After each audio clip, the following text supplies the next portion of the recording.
Kibabaki, mambo vipi? Poa bro. Poa vizuri kabisa. Fresh. Hem, tuambie ni furaha kiasi gani kwako kujiunga na kikosi cha Simba Sports Club? Nafurahia sana kwa sababu ni moja ya ndoto yangu imetimia katika career yangu ya football. Kwa hiyo sina zaidi ya kusema namshukuru Mungu kwa sababu ni Watanzania wengi wenye ndoto kama yangu. Na wengine unakuta wametimiza, wengine hawajatimiza. Kwa hiyo napokuwa nimetimiza malengo yangu nakuwa happy sana. Kwa hiyo nimefurahi zaidi sana. Ilikuwaje ukapata hiyo nafasi? Ilikuwaje siku hiyo? Ilikuwaje hiyo move mpaka nafasi hiyo ikapatikana? Ilikuwa pa Morocco. Nilikuwa Morocco na timu ya taifa kwa mashindano ya AFCON. Kuna mtu fulani alikuwa amenitafuta, akaniambia bwana, kuna offer imekuja hapa ya Simba, imekaa hivi na hivi, unaionaje? Nikasema hamna shida, nitawasilisha kwenye klabu yangu ili tujue nini kinachoendelea.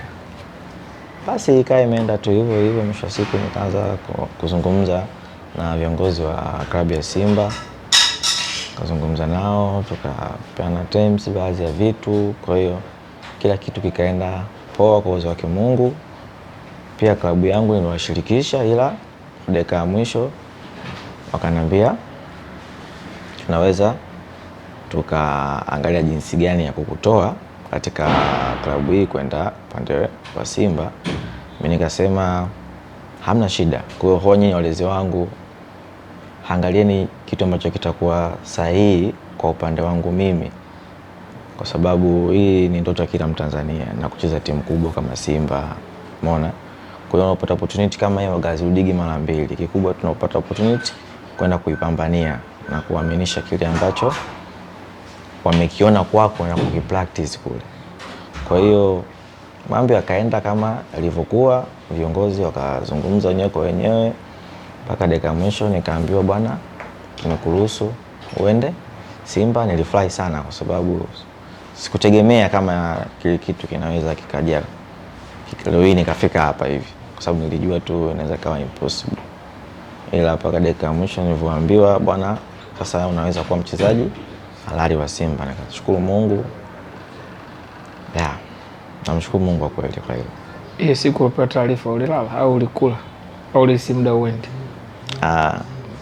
Cha kwanza nilimpigia simu mamangu nikamwambia, kwa sababu hata niko mdogo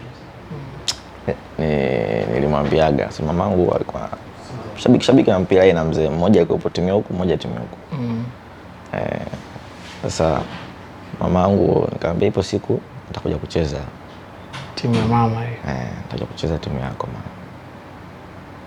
Ndio hivyo, unajua kipindi unakuwa ile mambo ya shule wazazi wanakuepo ya concentration sana na vipaji. Wana focus sana, wanakuambia soma. Ya dakika mwisho sasa nilivyo issue ilivyokuwa inaenda, alikuwa anaona mitandaoni. Sikumwambia chochote mimi, sababu nilijua hichi kitu kinaweza kikawa impossible. Sikumwambia chochote. Akaniambia hii swali inaendaje huko mitandaoni, na leo na Simba wamevaa jezi kabisa au mnapiga mbezo, watu wana edit tu. Basi ile siku ndio nilipoambiwa hivyo, nikampigia simu nikiwa na furaha kubwa, nikamwambia mama, ile ndoto yako imetimia.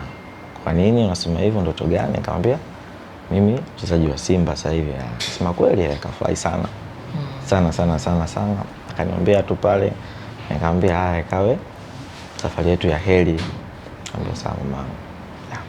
Ni kijana mdogo lakini profile yako inasomeka kwa ukubwa. Umecheza timu kubwa Tanzania, lakini pia umecheza nje ya Tanzania, kwa maana Morocco, Difal Jadid.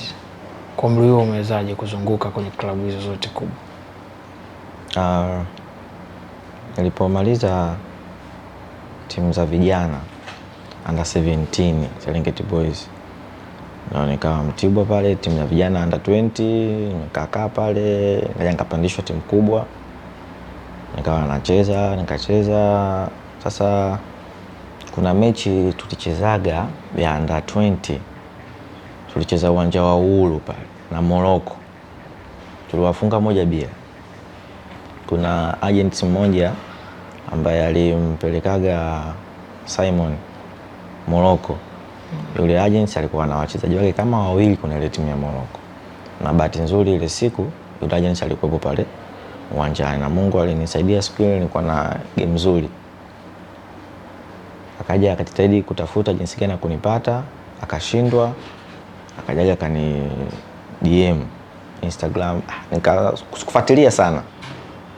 Mwisho siku nikaja, nikajibu, akanambia mimi mtu fulani hivi na hivi na hivi, chukua namba yangu hiyo kama unaweza tunatafuta WhatsApp. Mazungumzo nawe. Basi ni kweli tukaanza chati, tukaongea. Mwisho siku akanambia bwana kuna offer imepatikana.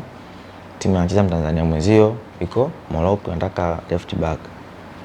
Kwa hiyo ungeweza kunikutanisha na uongozi wako klabu yako ili tuweze kuzungumza tuone kama inawezekana kwenda huko. Nikasema haina shida, nikakutanisha na viongozi wangu wa Mtibwa, wakazungumza nao vizuri tu. Basi yule agent akasema viongozi wako umeelewana nao, kwa hiyo Mungu akipenda kwanza ile timu nataka iende kwanza ikakuone kama trial ya wiki 2. Na kipindi hicho nakumbuka nilikuwa na mashindano ya under 20 na Mtibwa. Timu ilikuwa Dar hatua robo finali. Basi mimi nikaenda kule kwa majaribio. Nilifanya mazoezi kama siku 4. Bahati nzuri nilimkuta kule kuna kocha anaitwa Badu Zaki. Ndani ya siku 4 akasema huyu kijana msainini, mchezaji mzuri. Basi ndio safari yangu kaanzia pale. Nikasainigi pale miaka 4 walinisainisha. Nikarudi Tanzania, akaniambia kajiandae msimu unapoanza upya pre-season utakuja na kaka yako ambaye ni nani Simon. Nikasema haina shida. Nikarudi Tanzania nikamaliza kucheza mashindano yale ya vijana under 20, tulicheza finali na Azam tukawafunga. Tukachukua ubingwa pale, ndo nikawaaga wachezaji wenzangu. Baada ya pale ndio kaenda Morocco. Sawa. Tueleze au tusikie kutoka kwako malengo yako sasa ndani ya klabu ya Simba ni yapi? Malengo yangu kwa upande wangu, Simba kwanza ni timu kubwa. Ni timu inahitaji mataji. Kwa hiyo lazima niende na strategy za timu ambazo nini kinahitaji kwa muda huo. Kwa hiyo malengo yangu ni kuja kupambana kwenye klabu ya Simba. Kupambana mpaka tone langu la mwisho na jasho kuhakikisha Simba yetu tunaifikisha sehemu husika. Nadhani utaongeza mchango kwenye mashindano ya ndani na nje kusaidia Simba kufikia malengo yake. Inshallah kwa uwezo wake Mwenyezi Mungu, kwa ushirikiano na walimu na wachezaji wenzangu tutafika huko, kila kitu kitakuwa sawa kwa uwezo wake Mungu. Unajiona utapata nafasi ya kucheza kulingana na ushindani wa timu na wachezaji waliokuwepo kwenye nafasi ambayo wewe unatumika? Nafasi, hakuna mchezaji asiyependa nafasi. Nafasi ni naweza nikasema ni mwalimu, ni decision yake, anataka nini anachokihitaji kwa mchezaji. Ila mimi nimekuja kupambana, sijaja kuja kwa sababu ile ni timu kubwa tu nimefika ile alafu ndo basi tena. Kwa sababu Simba anataka buwe tayari muda wote. Kwa sababu kama umekusajili maana kuna kitu amekiona kutoka kwako. Kwa hiyo lazima ukionyeshe kile kitu. Maana kama una deni. Kwa hiyo ni lazima uwaaminishe hawakukosea kukusajili. Kwa hiyo ni lazima tupambane ili kuweza kupata nafasi. Sawa, tumalizie neno kwa mashabiki wa Simba. Kuna wale ambao wanategemea makubwa, kuna wale ambao bado hawajiamini, kuna kundi namna hiyo. Pengine wazungumza nao na wote waje kuwa pamoja kusubiri hiko ambacho wanakizungumza. Mimi nataka kusema kwamba mpira ni mchezo wa wazi. Kuna grupu linaamini, kuna grupu waliamini. Kuna wengine wanaamini, kuna wengine hawaamini. Kwa hiyo yani hauwezi wote kuwaeka sehemu moja wakafanya. Yani lazima tutotokea hiyo. Kwa hiyo kwa upande wangu mimi, kwa wale wanaoamini waendelee kuamini na kunipa hopu, ila kwa wale ambao hawaniamini, kwa wana Simba ni muda wa kusapotiana. I hope soon watakuwa katika kundi la wenzao lile ambalo wanaamini kwa uwezo wake Mwenyezi Mungu. Inshallah. Inshallah.